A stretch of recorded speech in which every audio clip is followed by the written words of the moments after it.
we were looking at, you're calling that back there, that's not what I was considered dirt hole, but you're saying that double dirt hole is your flat set. Yes. And you was wanting to know, what would Clint do when I set that? And my answer is no, because those little punch holes, the first time it gets rain, everything fills in and everything gets out of whack. So it gets covered up.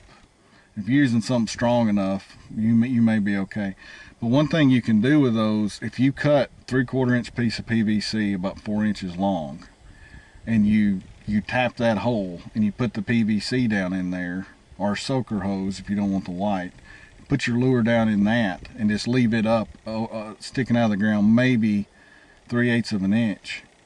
The rain's not going to mess with you then. And that set will last for a month, pretty easy. Even when the water fills your pipe up, when it goes back down, your stuff hadn't went anywhere diluted. Okay. Follow what I'm saying? Yeah. And that's one thing I would do on that if I was going to try to do a punch hole like that. But okay. you could also do grab and die sticks. Do you know what that is? Yeah. You know, on sets like that, especially when you're in a good location, you don't have something you can work with. A grab and die is always a good, quick thing to do. Hey, Clint, can you go ahead and explain the grab and die stick? Well, the way I do it, the original ones are mock M44s, where you have a piece of wood and you hot glue felt and you keep wrapping it around. You get a head on there that a coyote can chew, and you put lure on it. The poor man version, the easier way I do it, is I go get a small soaker hose for gardening, and I cut it in sections that are 1 inch, and then I go take those down to the hardware store, and I found a dowel that I've got to pressure those on. And then I just push those over that stick, and I smear lure on the soaker hose, and it soaks into the soaker hose, and I've got a quick grab and die stick. Okay, and that's the black. It's black. And no visual on that, really. I mean, it just looks like something sitting on top of the ground, so nothing's going to scare a coyote. Okay. How far are you keeping that up above the ground? Right on the ground. Right on the ground. Now, why did you pick this besides you couldn't get your hole in over here? I wanted it there for visual, and I couldn't make it work with the auger, whatever. And honestly, because then you said, why don't you go over here? So that's why I wanted it here for it, because anything comes through here is going to see that dirt hole there, and that, you know, the visual of it. Well, as open as that would be, right there. See that now you're going to have to start going to 2 traps on a set like that. They're going to come in from behind and dig that. Mostly that animal's going to come to the top of that. So if the tree wasn't that hard, what would you have been higher up on the? Yeah, you could have just moved it over here, just right up against that right there. Okay. That'll sassafras tree right there. And see, that's what I got. My mentality is they don't. No backing, no backing, no backing. I mean, Well, it's not considered backing if it's already there.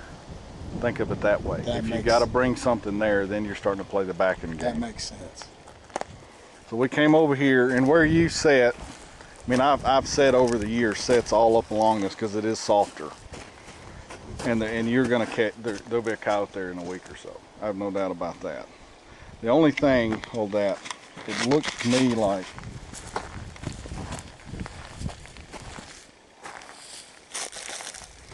see, this is one thing that you're doing that, see, I mean, that's like a 1/16 of an inch on your equipment.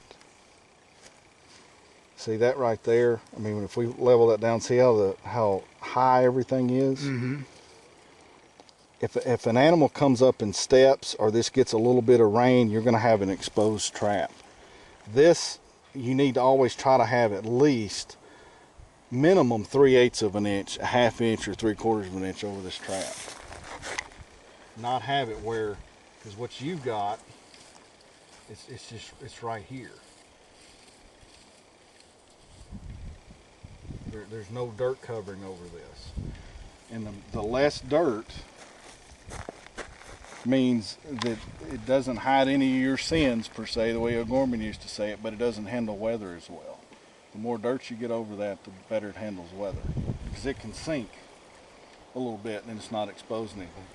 I mean, this jaw with a little bit of rain would have been exposed no time, and so would this. And see, you kind of got it going in. So what I would do is I would just get some more dirt and I would just sift on top of that. But there again, you don't need to have feathers at every set, and you don't need to have that polyfill with your peat moss, because the polyfill can give you problems. If you go to other places where you have a lot of mice, like Texas, every one of your sets are going to be screwed up every single night.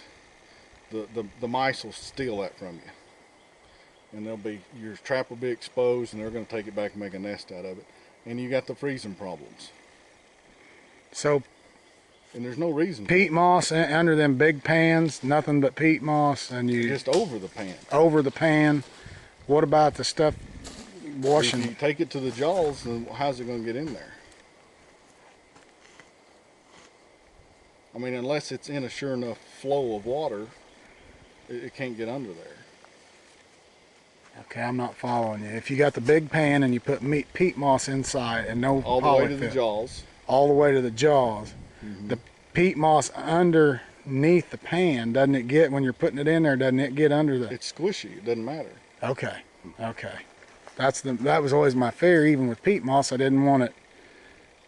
I'd much rather have the 1 out of 1,000 problems with peat moss than I would the polyfill. Honestly. We have to get rid of that, don't we? Yeah. All right, now As you can here. tell, I really don't like the polyfill. You hide it well. All right, now That's just a big hole there. pick on him hard. Okay. Yeah, let me get down here in the picture, Clint. Let's go for it. Now, why did you do what you did?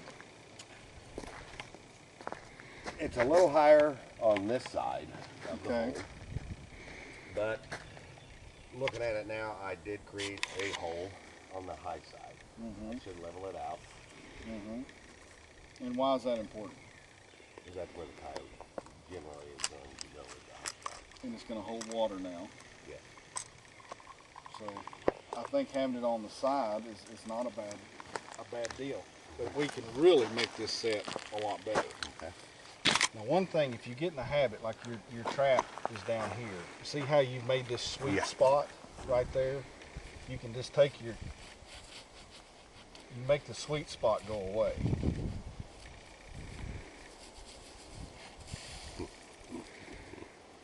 See, now, you get it where there's no sweet spot anymore.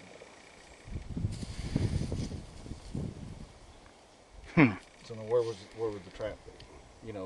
Just something simple like that. So when you dig those beds, you got the ridges, just take your hands or your trowel or whatever and get those ridges out of there, so it doesn't look like a sweet spot or something. Now the way you did your bed, you've got a killer way to. Let me go get the shovel real quick and I'll show you. You've got a perfect way on that. I'll get it. You stay here and talk, man. You want my shovel? Yeah, it'll be fine. So what we're gonna do is, because it's kind of a straight up and down hole, it's big, the ground's hard. He's got his lure and his bait in there. You got all this open ground and you've got this dirt. So what we're gonna do is when he brings that shovel, we're only gonna give the coyote one way to go in to the set and get caught.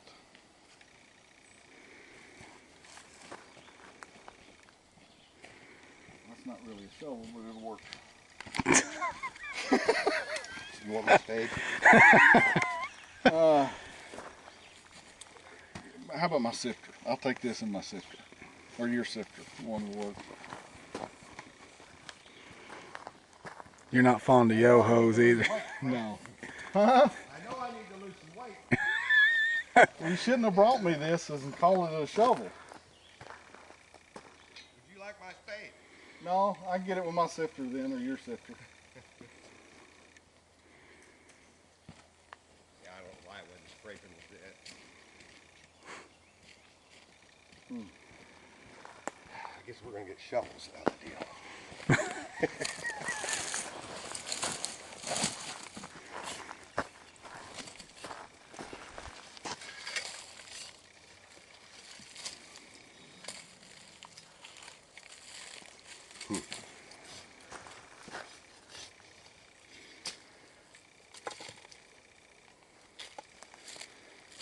So take 2 of these probably.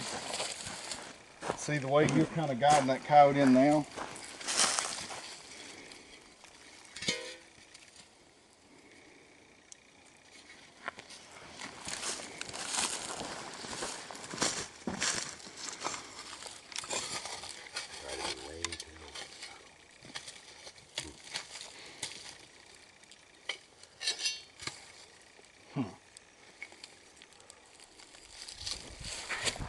When we pile that dirt up in front and you got your trap to the side, you're only giving that coyote now one option.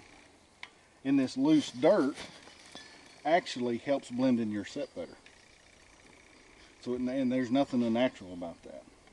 But now how's the coyote going to work up through there? Only over your trap. Hit the edge again. Edge. Ooh. If you got a coon or something, he's going to dig in that dirt too. It'll help you some, yeah. But that's just a simple thing since you went off to the side. Okay, let's go to blended in a dirt hole without the edge here created. Mm-hmm. Where would your trap placement be? About where you put it. And nothing. No mound out front. Well, I probably wouldn't have been. I'd have done that with the mound, but it wouldn't have hurt my feelings if you didn't. But you just upped your percentage by doing that. Okay. I didn't know if there would be another placement you would want the trap. Would you want it more over here? Well, I mean, the only other place you can really see that you may have something come in here that you don't want would if he could tightrope that and work that set. So.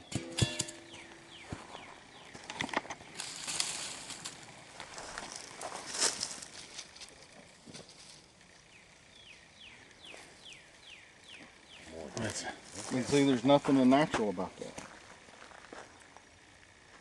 He's only got one way. Nothing unnatural, and there it is. Mm-hmm. See, if you had just kept your dirt there the whole time and thought about that in the beginning, we wouldn't have had to go get it. My bad, I apologize. I'm sure it won't be the last time that happens. I'll try.